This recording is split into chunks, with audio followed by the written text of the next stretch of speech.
Topic पढ़ाने चल रहा हूँ। यह टॉपिक है एक समान बाह्य वैद्युत क्षेत्र में रखे वैद्युत द्विध्रुव पर लगने वाले बल युग्म का आघूर्ण। प्यारे बच्चों, ध्यान से यहाँ पर आपको समझना है कि यहाँ पर रेड लाइंस जो दिख रही हैं, हम मान लेते हैं कि लाल लाइनें जो हैं ये एक समान वैद्युत क्षेत्र, एक समान वैद्युत क्षेत्र में एक वैद्युत द्विध्रुव रखा हुआ है। एक समान वैद्युत क्षेत्र ई में एक वैद्युत द्विध्रुव ए तथा बी रखा हुआ है। अब इस जो एक समान वैद्युत क्षेत्र है, इसमें एक समान रूप से एक सिरे पर इसके प्लस क्यू और दूसरे सिरे पर माइनस क्यू, हम मान लेते हैं यहाँ पर प्लस क्यू आवेश है और यहाँ पर माइनस क्यू आवेश है। और इस प्लस क्यू आवेश के माइनस क्यू आवेश के कारण इस पर एक बल क्यू ई, बल एफ बराबर यहाँ होगा क्यू ई और यहाँ एफ बराबर क्यू ई, क्योंकि एक प्लस आवेश है दूसरा माइनस, इसके कारण ये दोनों बल विपरीत दिशाओं में लगेंगे। इन बलों के कारण इस वैद्युत द्विध्रुव को ए वैद्युत क्षेत्र के समांतर दिशा में लाने का प्रयत्न करेंगे। इसे बिल्कुल जो इस तरह से है, इसे बिल्कुल समांतर दिशा में लाने का प्रयत्न करेंगे। अर्थात इस प्रकार के जो बल, जो यहाँ पर एक बल लगेगा, उस बल को हम प्रत्यानयन बल युग्म कहते हैं। उसे हम क्या कहते हैं? प्रत्यानयन बल युग्म कहते हैं। तो ध्यान से प्रत्यानयन बल युग्म, क्योंकि प्रत्यानयन बल युग्म मैंने हेडिंग भी डाल दिया है। अब प्रत्यानयन बल युग्म क्या है इसे भी आप समझ लें कि किसी वैद्युत द्विध्रुव को एक समान वैद्युत क्षेत्र में रखने पर उस पर एक बल युग्म कार्य करने लगता है। यह बल युग्म वैद्युत द्विध्रुव को वैद्युत क्षेत्र की दिशा के में संरेखित करने का प्रयत्न करता है, जिसे प्रत्यानयन बल युग्म कहते हैं। अर्थात इसे जो है इस तरह से घुमा करके ये वैद्युत क्षेत्र की दिशा में लाने का प्रयत्न करता है, उसके समांतर लाने का प्रयत्न करता है। इसी को प्रत्यानयन बल युग्म कहते हैं। अब यहाँ पर एक बात और आती है, जब ये इसे घुमाएगा तो इसमें घूर्णन होगा। घूर्णन जब होगा तो घूर्णन होने के कारण इसे प्रत्यानयन बल युग्म आघूर्ण कहते हैं। इसे क्या कहेंगे? प्रत्यानयन बल युग्म आघूर्ण कहेंगे। अर्थात प्रत्यानयन बल युग्म के कारण, प्रत्यानयन बल युग्म के कारण इसे वैद्युत क्षेत्र के समांतर, वैद्युत क्षेत्र के समांतर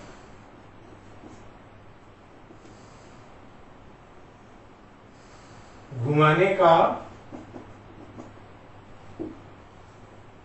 प्रयत्न करेगा।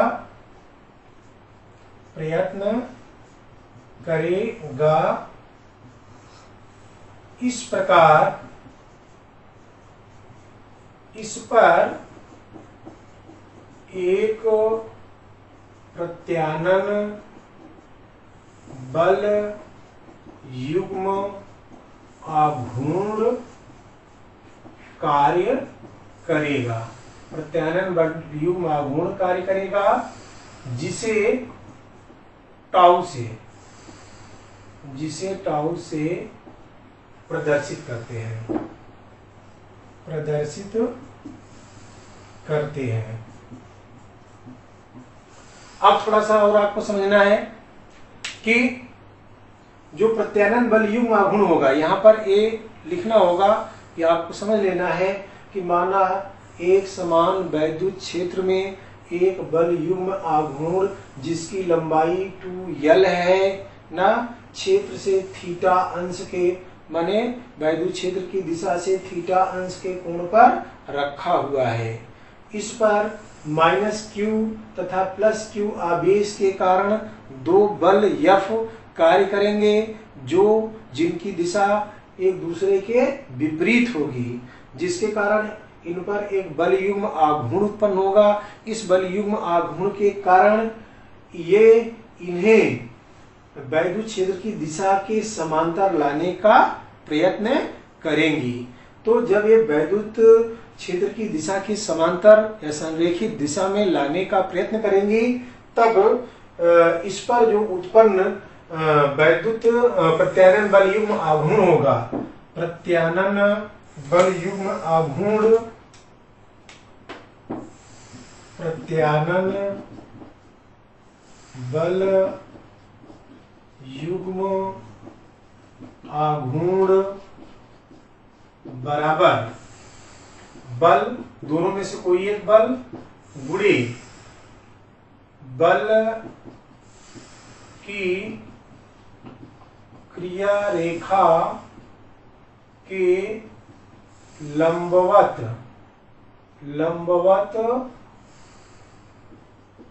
दूरी। अब ध्यान दें, अभी यहां पर मैंने लिखा कि बल युग्म आघूर्ण को किससे दर्शाते हैं, टाउ से।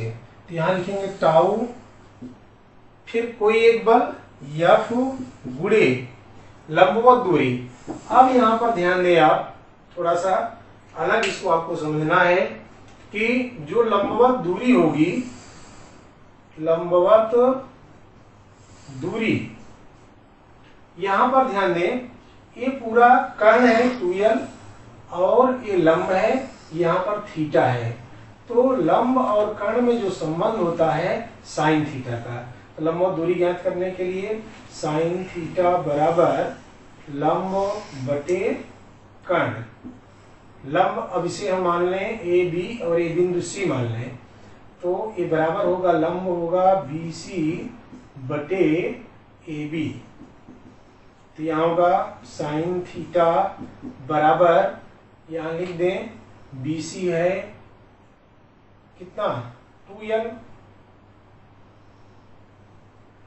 नहीं B C sine theta, B C में निकालना है, ए बी है 2l। अब ये हो गया बी सी बराबर 2l साइन थीटा। अब इसमें लिखेंगे f इंटू लंबवत दूरी किसके है, BC के। अब ध्यान देना है F बराबर क्या है, यहां अलग से हम लिख सकते हैं कि F इक्वल टू, हम पढ़े हैं F बराबर होगा Q इंटू E। तो ये इक्वेशन यहां पर हम इसे हम फर्स्ट मान लें और इसे इक्वेशन सेकंड मान लें और इसे इक्वेशन थर्ड मान लें। तो समीकरण 1 में 2, 3 का मान रखने पर, यहाँ आगे यहीं पर लिख दें, समीकरण 1 में 2 तथा 3 का मान रखने पर, यहाँ मान रख दें, एक टाउ बराबर होगा Q into E into 2l sine theta. अब इसको हम लिख सकते हैं Q2l E साइन थीटा। अब हम ये जानते हैं कि 2QL, देयरफॉर यहाँ लिख दें, देयरफॉर 2QL इक्वल टू होता है P के। इसमें मान रख दें टाउ बराबर P E साइन थीटा। ये आपको एक सूत्र प्राप्त हो गया कि एक समान बाह्य वैद्युत क्षेत्र में रखे वैद्युत द्विध्रुव पर लगने वाले बल युग्म का आघूर्ण टाउ बराबर होगा P E साइन थीटा। ये आपको एक सूत्र प्राप्त हो गया, यही इसकी एक गणना है। लेकिन ध्यान देना है कि इनमें विशेष स्थितियां हैं, विशेष स्थितियां, और विशेष स्थितियों के साथ साथ यहां मात्रक इसका क्या होगा, क्योंकि यहां बल है और बल के साथ दूरी ना, तो बल का मात्रक न्यूटन और दूरी का मात्रक मीटर, न्यूटन मीटर। तो दूसरा यहां पर कूलाम मीटर स्क्वायर भी ले सकते हैं, कूलाम मीटर स्क्वायर या न्यूटन मीटर। अब विशेष स्थितियों में इसमें नंबर पहला है, नंबर एक क्या है कि यदि थीटा बराबर 0, ध्यान दें नंबर 1 है यदि थीटा बराबर 0 तब साइन 0 का मान क्या होगा? साइन 90 अंश का मान 1 और साइन 0 अंश का मान हो जाएगा 0, अर्थात साइन 0 अंश बराबर हो जाएगा 0। अतः यदि थीटा बराबर 90 अंश 0 अंश, अगर इस विद्युत क्षेत्र की दिशा से इस द्विध्रुव को 0 अंश पर रखा गया है, इस पर कोई बल आघूर्ण कार्य नहीं करेगा, अर्थात टाउ बराबर यहां पर हो जाएगा 0। पहली स्थिति। दूसरी स्थिति है कि यदि थीटा बराबर 90 अंश तब साइन 90 अंश बराबर 1, अर्थात टाउ का मान अधिकतम होगा। टाउ का मान अधिकतम होगा अर्थात टाउ मैक्स होगा। तो यहां पर हम लिख सकते हैं इस सूत्र में tau max is equal to P into E, क्योंकि साइन थीटा यहाँ टाउ बराबर पी ई साइन 90 अंश, और ब्रैकेट में लिख दें साइन 90 अंश बराबर 1। तब यहां पर हम लिख सकते हैं कि E बराबर टाउ मैक्स अपान पी। इसके बाद विशेष स्थिति नंबर 3। विशेष स्थिति नंबर 3 क्या है, इसे जान लें कि जब थीटा बराबर 180 अंश तब साइन 180 अंश बराबर भी 0 होगा।